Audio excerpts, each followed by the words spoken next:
नागपूर शहर गुन्हे शाखेच्या पथकानं मोठी कारवाई करत मोबाईल चोरी करणाऱ्या आंतरराज्य टोळीचा पर्दाफाश केलाय।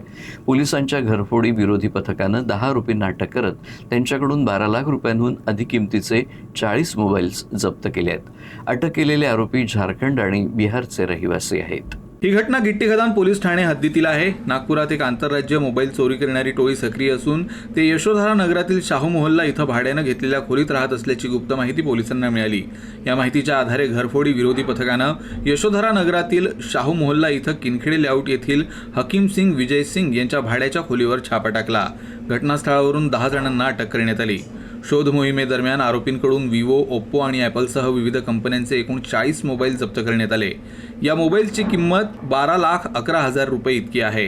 आरोपींनी नागपूर ग्रामीण, यवतमाळ, भंडारा, वाशिम, नांदेडसह अनेक जिल्ह्यांमध्ये चोरी करण्याचा कट रचला होता।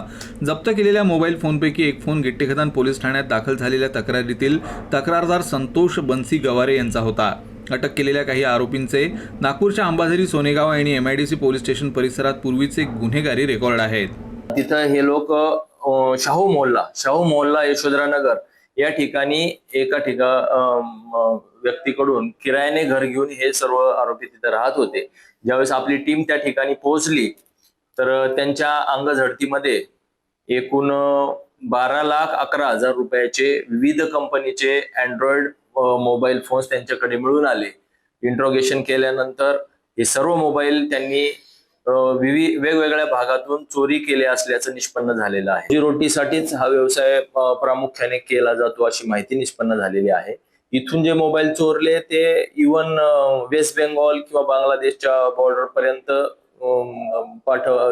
पाठवण्याचं काम हे लोक करतात असंही समजलेलं आहे। त्या दृष्टीने अजून तपास सुरू आहे।